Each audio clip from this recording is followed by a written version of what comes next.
Hey guys, how's it going? The Masterbucks here, and welcome to episode 6 of my career mode series, which is, of course, I am playing as Newcastle United, and, of course, this is the derby, the Newcastle United v Sunderland derby. Now, I'm not too sure what the result was in real life between these two. I know, of course, in the previous season, I think Newcastle whooped them. I'm not too sure, though. Either way, guys, Newcastle United versus Sunderland, and, of course, guys, while I have you, I'll also really quickly mention that this is how I'm going to be doing my commentaries from now on, or my career mode series from now on, until we get to the midpoint of the season, which is, of course, that's right, January transfers, and to which point then I will go back to live commentaries. But for now, it's this type of commentary, and I hope you guys enjoy it. Let's get underway. As you can see, obviously, Sunderland on a very early attack, absolutely crap from Ogbonna, and what a terrible sliding tackle from Krul.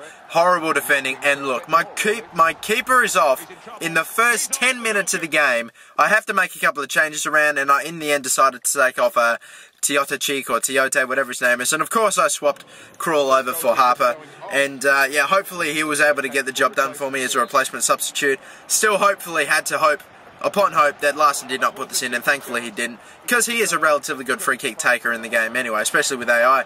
And again, Larson on the ball, whipping it in across, but Gardner unfortunately not able to get past Harper.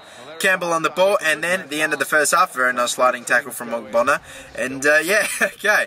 So yeah, that's it. That was pretty much the first half. Nothing really exciting happening until J-Bucks in the second, in the 55th minute, went whack as he went in the box and he scored a goal. Very nicely, 56th minute, J-Bucks able to get the goal, my virtual pro.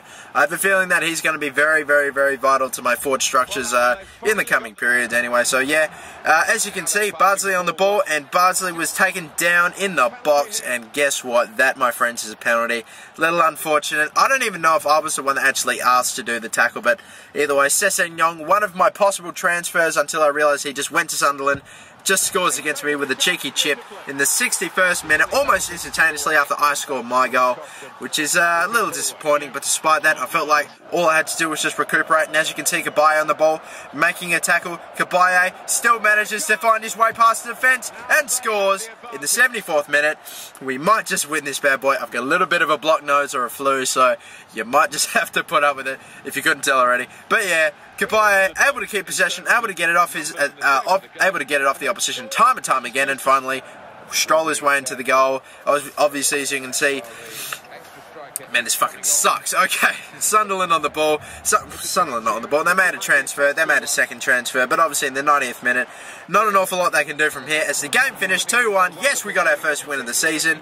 Krul going off in the 9th minute, as you can see. J-Bucks and Cabaye, my scorers. SANTIAGO in the pen. I shouldn't even be fucking doing this. Okay, so anyway, we got our offers back for our centre-backs, Toure and Vermaelen, the two centre-backs that I was interested in. Vermaelen more than Toure, to be honest with you. I gave him the offers, and then after a while, I got a contract offer back from both of them.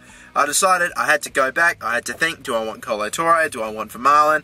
I had to go back and have a look at some of their stats. I ended up saying, yep, you know what? Vermaelen's the logical choice here. And Kolo Toure, despite the fact he's okay, and he is 83, Vermaelen's younger, he might cost a little bit more, but in the long run, I think it might be worth it. Plus, Vermaelen might actually grow. So it's a no to Toure and a yes to Vermaelen. And there we go. We have got our brand new centre-back replacement for Colaccini, and hopefully he is able to do hopefully he's able to do a really good job alongside Ogbonna.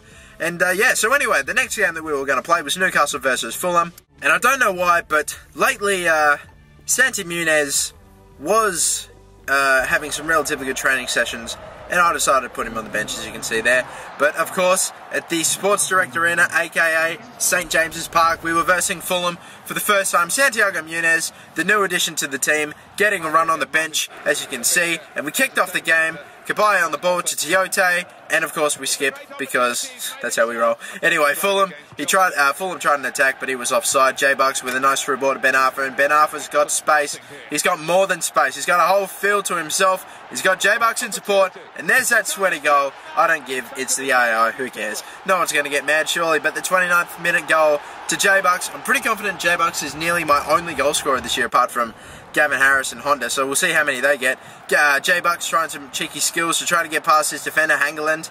Hangeland again, he's out-muscling Hangeland, which is quite weird, and he's through on goal, and he has a shot, but it's saved, and it's going to run over the line, it's going to be a corner, but obviously nothing came to it. A pretty poor sliding tackle challenge. After a little bit of skill, the AI does do that occasionally, and Santon getting a yellow card there.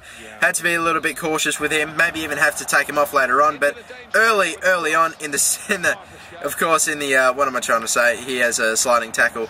He has a cross. What am I saying? I did a sliding tackle, nice one to get back possession, and then the half ended.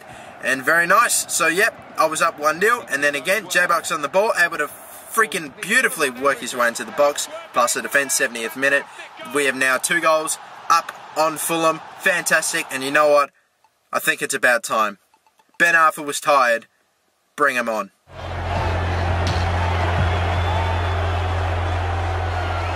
Munez, you're going on.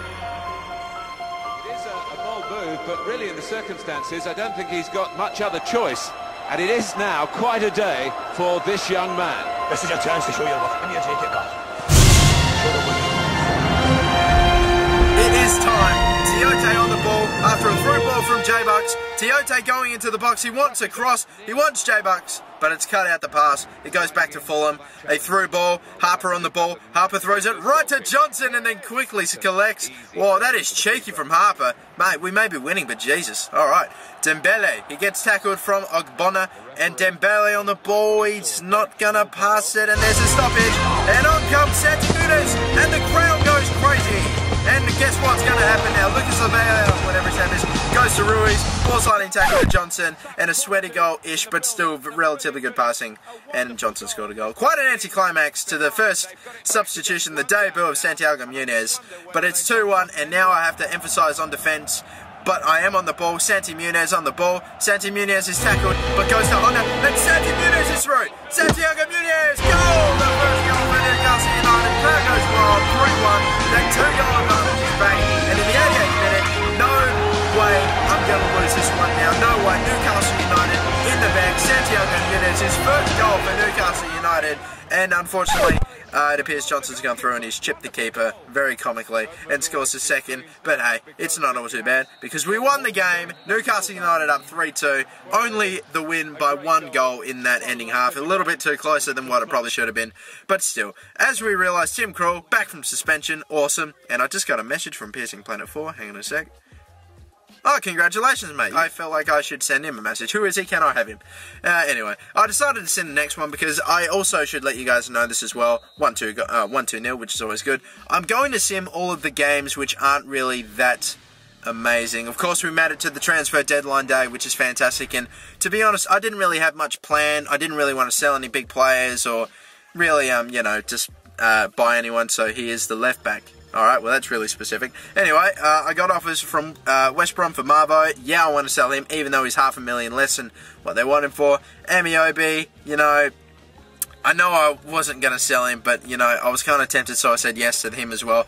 I know, no, wait a minute, I said no to him. What am I trying to say? Oh, I've got to edit that. Anyway, moving on, we left the end of the transfer window, and that was it. This is the team that we have. Krul the keeper, Johnson right back, Ogbonna in the centre-back, right centre-back position, Vermaelen, of course, we've got him. He should hopefully do very well for me alongside Ogbonna. And then Santon in the left-back, hopefully he'll grow like a motherfucker. Tiote, Honda, Cabaye, Ben Arthur, my virtual pro J-Bucks, Gavin Harris. That might change. And on the bench, we've got a relatively good bench as well. Harper, Simpson, Taylor, Gutierrez, Gosling, Barn, Amiobi. Not too bad. So, of course, as I said before, I'm not too sure if I said it. Oh, wait, we got a training injury. And Glenn Johnson, one of my transfers of this season, has already gotten injured. He's going to be out for 2 months with an LCL. Not very nice. And, of course, I had to swap him over for someone. And that someone was going to be Simpson. And, of course, we were versing QPR. And I don't normally talk to the press, but seriously, fuck Mark Hughes. What? I don't know why. I really hope that me being a prick didn't... Oh, no, it didn't. It didn't cost me the game. We won 1-2. Not bad. Ended up simming again. Of course, I'm going to be simming the games I don't really feel like playing, or just the crappier teams that I don't really think are worth it. Only the really exciting teams. Drew a goalless draw against Aston Villa. Lost to Everton by 2-1. And, didn't see that coming. Player injured. Vermaelen with an ACL for 4 months. That's just how this fucking game rolls. I now have to find a substitution for Vermaelen. Unbelievable. Okay, so I've lost Vermaelen for 4, Johnson for 2, Blackburn again, and hopefully we'll get a win here. Yep, 2-1, not too bad. Samba scoring late, but still we managed to get another one. We might have a couple of sims. We versus Wolves, and no. Gavin Harris is off injured. How long? 5 months. In the last, I don't know, 7-8 games, we've already lost 3. 2 key players, 1 sort of key player. But of course I had to swap him for someone. And I had to ask who. Who do I swap him for? Who do I have? Who can I swap him for? So I swapped him for Gutierrez. Okay, so yeah, 3 players injured already. This is the worst start in terms of injuries for me. It's shithouse. But anyway, of course we have got the next game, which is Tottenham, and I'll play that in the next episode. Definitely going to be wanting to win that one as well. With all these injured players, it'll be interesting to see how we go. But yes, I'm your Game of the Maskbucks, and I'll see you next time, episode 7. Like, subscribe, catch you next time.